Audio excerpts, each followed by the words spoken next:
Vamos a continuar con la parte del martes, el tabernáculo construido. Vamos a orar. Padre de amor, gracias te damos por tu gran amor. Vamos a meditar en tu palabra, el repaso de la lección. Te pedimos que tú nos dirijas, Padre Santo. Úsanos con tu Santo Espíritu. Que tu mensaje pueda llegar a través de estos medios también.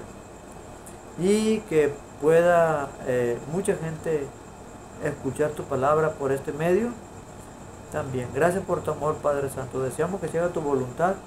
En el nombre de tu Hijo amado Cristo Jesús. Amén. Bien, la historia de cómo Dios le pidió a Moisés que hiciera el tabernáculo con lujos de detalle es larga. Implica leer todo Éxodo 36 desde el versículo 8 hasta el 39-31. Sería muy largo comentarlo, pero vamos a hacer una remembranza de cómo Dios le pidió que construyera el santuario. Primero, el santuario tenía una barda llamada atrio. Era el terreno, lo que delimitaba el terreno, y estaba cubierta por cortinas, que a su vez tenía unas tablas de madera, que tenía basas de plata y bronce, lo de afuera, que tenía basas metálicas y que estaban sostenidas con estacas. Tenía una puerta enfrente, también con cortinas de lino y otros materiales. Y al entrar al santuario, al entrar al atrio, había dos cosas. Había una fuente de agua que tenía forma como de 4 bueyes, sobre los cuales eran 4 bueyes que estaban apuntando hacia 4 lados, las cabezas de ellos, hacia los 4 puntos cardinales, y sobre el cuerpo de los 4 bueyes, como un objeto de fundición en una sola pieza, sobre el cuerpo de los 4 bueyes había una como cacerola grande, la cual siempre estaba llena de agua. Esa agua era para que los sacerdotes, cuando llegaban de su casa a servir, se lavaran allí, se limpiaran allí y se pusieran sus vestiduras sacerdotales diarias. El sumo sacerdote también se lavaba en esa fuente de agua, en esa pila de agua, digamos. Para eso era, para lavarse. ¿Qué simbolizaba la fuente esa? Simbolizaba muchas cosas. Simbolizaba el nuevo nacimiento. Simbolizaba el bautismo también, que hoy tenemos como bautismo. Pero simbolizaba sobre todo la purificación, la limpieza de carácter que debemos de llevar, la vida nueva que debemos de llevar, habiendo sido limpiados de todos nuestros pecados. Simbolizaba la limpieza que Dios obra en nosotros mediante la sangre de Cristo en el Calvario, que nos limpia de todo pecado. Simboliza la gracia divina aplicada en nosotros, la misericordia divina aplicada en nosotros, al perdonar todos nuestros pecados y al declararnos limpios y justos delante de Dios. Simboliza la pureza de corazón que debemos de tener al relacionarnos con Dios, al convivir con Él y al ser perfeccionados mediante la observación de su carácter. Es lo que simboliza esa pila con agua. Luego estaba el altar en el cual se ofrecían los sacrificios. Todos los días se ofrecía un corderito allí, uno en la mañana y otro en la tarde. Y cuando se ofrecía el cordero, todo el pueblo de Israel tenía que estar en oración, en adoración también, en oración y en adoración a nuestro Dios, confesando nuestros pecados. El corderito que se ofrecía allí simbolizaba pues a Cristo Jesús, que perdonaba nuestros pecados. Y la sangre de ese cordero era metida al santuario todos los días. Iban y la metían, la asperjaban hasta llegaban al lugar santo, y al llegar al lugar santo se acercaban a la cortina que daba con el lugar santísimo, ahí junto al altar del incienso, y arrojaban sangre de ese cordero hacia la cortina, ¿sí? Simbolizando que esa sangre ahora depositada en el santuario de una forma simbólica era depositada sobre Cristo Jesús, porque nuestros pecados, como son perdonados, ya miramos anteriormente que son depositados sobre Cristo Jesús. ¿Sí? Bien. Es lo que simbolizaba el Cordero, que Cristo Jesús vendría a morir por nosotros. Ahora, cada año, una vez al año, el día de la expiación, se celebraba una ceremonia que se llamaba el día de la expiación, el día del juicio.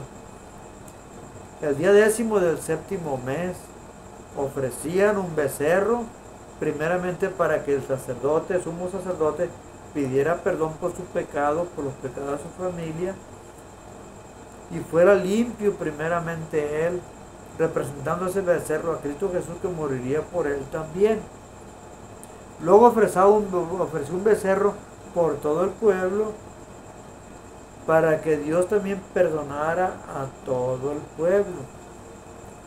Bien, así es que de una forma representativa todos los pecados eran depositados, quitados del pueblo, quitados del sacerdote y depositados sobre Cristo Jesús. Luego después traían 2 machos de cabrío, uno para Azazel y otro para Dios. El que representaba a Cristo Jesús era ofrecido en sacrificio, y la sangre de ese macho cabrío, el sacerdote la tomaba y entraba, atravesaba la cortina que daba al lugar santísimo, llegaba ante el lugar santísimo y asperjaba esa sangre hacia el arca del pacto, ¿sí? Y después de eso salía de allí, salía del lugar santo, y después se iba al atrio donde estaba el otro macho cabrío por Azazel, depositaba sus manos ahí sobre ese macho cabrío, confesaba todos los pecados del sacerdote, que el sacerdote cometía, confesaba todos los pecados de Israel, y simbólicamente los pecados eran depositados a final de cuentas sobre aquel macho cabrío que representaba a Satanás. Primeramente, los pecados habían sido depositados en el macho cabrío que representaba a Cristo Jesús, pero ahora habían sido sacados del santuario, y ahora los pecados ya no estarían más sobre Cristo Jesús, sino que ahora estarían sobre Satanás. Luego enviaban a aquel macho cabrío al desierto, y allá moría el macho cabrío, allá moría, simbolizando a Cristo, que tendría que pagar a final de cuentas por todos los pecados, no del mundo, sino solamente de aquellos que confesaban sus pecados, que pedían perdón por sus pecados, de los cuales Cristo mismo se hacía cargo, y después de que Cristo se hacía cargo de ellos, se despoja de esos pecados para dejarlos caer sobre Satanás y hacer responsable de nuestros pecados a Satanás, y que Satanás muriera como responsable de todo ello, representando la forma como Dios al final habría de limpiarnos de todos nuestros pecados, habría de despojarse a Jesús de toda culpabilidad, y nuestra culpabilidad y la culpabilidad de Cristo Jesús habrían de ser depositados sobre Satanás, para que Satanás y sus ángeles caídos y los impíos también murieran, y entonces el pecado ya jamás viniera a la existencia. Bien, así que eran las 2 clases de sacrificios que se ofrecían principalmente. Ahora vamos hacia adentro del lugar santo. El tabernáculo tenía 2 departamentos, uno cuadrado, que era el lugar santísimo, y el otro, el primer departamento, que era el lugar santo. Ok. Al entrar el sacerdote al lugar santo, allí había 3 muebles. Estaba, me parece que al lado izquierdo estaba el candelabro con 7 lámparas. Al lado derecho estaba una mesa con 12 panes que representaban al pueblo de Dios. Esa mesa representaba a Cristo Jesús como el pan que cayó del cielo, así que representaba también a la palabra de Dios, de la cual nos debemos de alimentar todos los días, que debemos de depender de Cristo Jesús todos los días.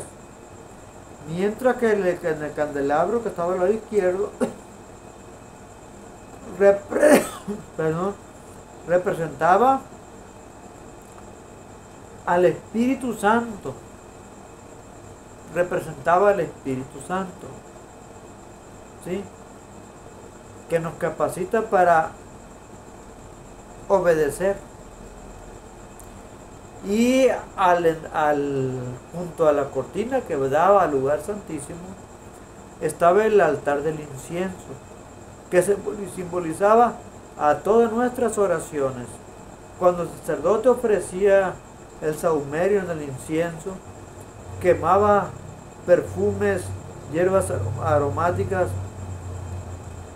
y el humo con un aroma agradable ascendía, subía, y como la pared, la cortina del lugar santo que daba al lugar santísimo no pegaba al techo, sino que tenía un espacio abierto arriba, así que el humo iba, subía arriba y bajaba, impregnaba, llenaba todo el lugar santísimo, representando así a las oraciones que mediante la muerte de Cristo en el Calvario llegan hasta el trono de la gracia, y mediante también la intercesión del Espíritu Santo, que adorna nuestras palabras, que perfuma nuestras palabras, que perfecciona nuestras palabras, llegan ante el trono de Dios.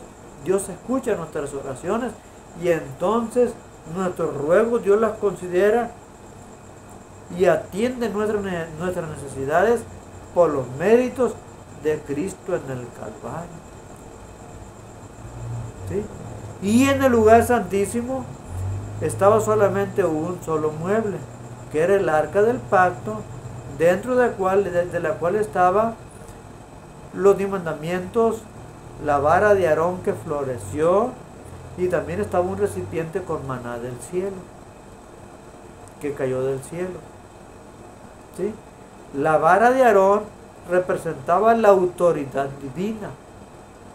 Recordemos que hubo un problema referente a la autoridad de Aarón, se cuestionó la autoridad de Aarón, y entonces Dios dijo que la vara de Aarón, se cuestionó también la autoridad de Moisés.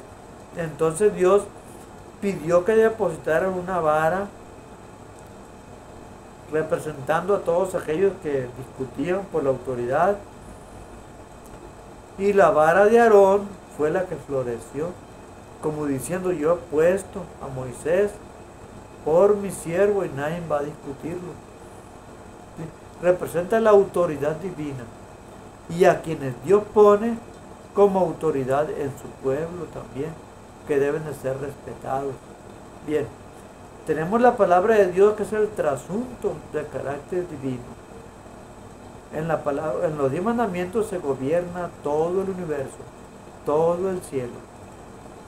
Ahí se encuentra el reflejo del amor divino, ¿sí?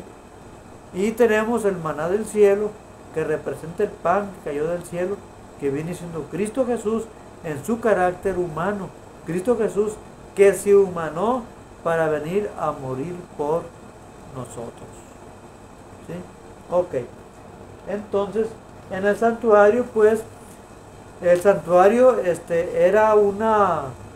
santuario y todo lo que sucedía allí era una ilustración de cómo Dios nos ama, de cómo Dios está dispuesto a perdonarnos, de cómo Cristo Jesús se habría de entregar por nosotros, por su gran amor, que habría de venir y transformarse en un ser humano, convertirse en un ser humano, tan humano como tú, tan humano como yo, ¿sí?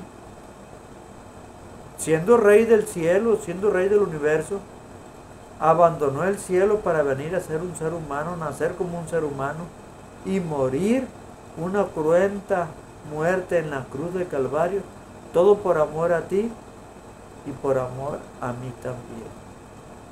Refleja pues el santuario el amor divino hacia nosotros, pero también refleja cómo Dios resuelve el problema del pecado desde la caída de Adán hasta la destrucción de Satanás. Y es muy importante porque mientras que eso sucede, el universo entero contempla lo que Dios hace y cómo Dios resuelve el asunto del pecado. Y a final de cuentas, también está en juego la reputación divina, porque el carácter de Dios está en juego. Es el que está examinándose, es el que está sometiéndose a juicio para ver si Dios es justo o no es justo, si Dios es misericordioso o no es misericordioso. Y al final, en el santuario, se revela pues cómo Dios habrá de manifestar su justicia, su amor en la cruz del Calvario, cómo al final su carácter va a quedar reivindicado cuando Satanás sea destruido. Así que la doctrina del santuario debemos de estudiarla a fondo, todos nosotros como adventistas. Un adventista no se debe de concebir como adventista sin conocer la doctrina del santuario, que está descrito en todos los rituales que se celebraban en el santuario. Así es que estudiemos esa doctrina, que es muy bella, y que lo que aprendemos de ello también nos transforma a nosotros. Decía David, cuando veía cómo los malvados progresaban, me parece que es el Salmo 78, hasta que entré al santuario, dice él, comprendí. Y es que cuando miramos al santuario podemos ver que Dios es justo en el santuario. El santuario habla de la justicia de Dios y habla también de la misericordia, de la bondad, del amor de Dios también por nosotros. Así que conocer el santuario es conocer el mensaje de la redención, es conocer el evangelio, ¿sí? Es conocer el amor divino por nosotros, es conocer a Jesús, es empezar a conocer a Jesús, porque conocer a Jesús, ya lo hemos visto, es algo que jamás terminaremos de comprender, o sea, es algo que jamás vamos a conocer a plenitud, pero que podemos realizarlo. Es decir, Dios es tan infinito que es como un océano para nosotros, pero no por eso vamos a dejar de navegar en el océano porque es insondable, no, todo lo contrario. En este caso, Dios nos invita para que nos metamos en ese océano tan insondable, pero que podemos navegar con tanta seguridad que no nos echaremos a perder. Así que es maravilloso que podamos navegar en el amor divino, que podamos profundizarnos en el amor divino como nos profundizamos en el mar y sin correr ningún riesgo, sino todo lo contrario, podemos crecer en nuestra vida espiritual. Así que eso será hasta la eternidad, jamás podremos conocer plenamente a Dios, pero cada día lo iremos conociendo cada vez más y más. Cada día Dios nos manifestará nuevas áreas que habremos de conocer acerca de lo que Jesús hizo por nosotros. Va a ser algo maravilloso estar en el cielo.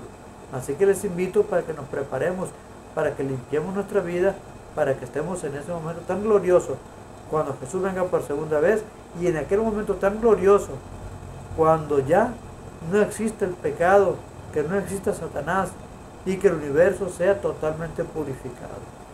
Que el honor de Cristo haya sido reivindicado también. Oremos.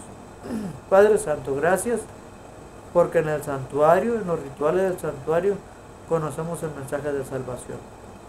Ayúdanos a hacer conciencia de que debemos conocer la doctrina del santuario a fondo. Jamás podremos comprender a profundidad tu gran amor, Padre Santo. Pero gracias te damos porque nos da la oportunidad de conocerlo cada día más. Y al conocerlo, Padre Santo, permítenos, al igual que nuestros padres en el Edén, cuando los ángeles descendían y platicaban con ellos acerca de tu gran amor, terminaban alabando tu nombre con cantos, con alabanzas, loaban tu nombre. Que al conocer también, Padre Santo, tu amor manifestado en la doctrina del santuario, nos haga también loarte, alabarte, y que esa alabanza se extienda hasta la eternidad, cuando estemos en el cielo y en la tierra nueva, alabándote por tu gran amor, que es indiscutible, Padre Santo. Gracias por tu bondad. Pedimos todo en el nombre de tu Hijo amado Cristo Jesús. Amén.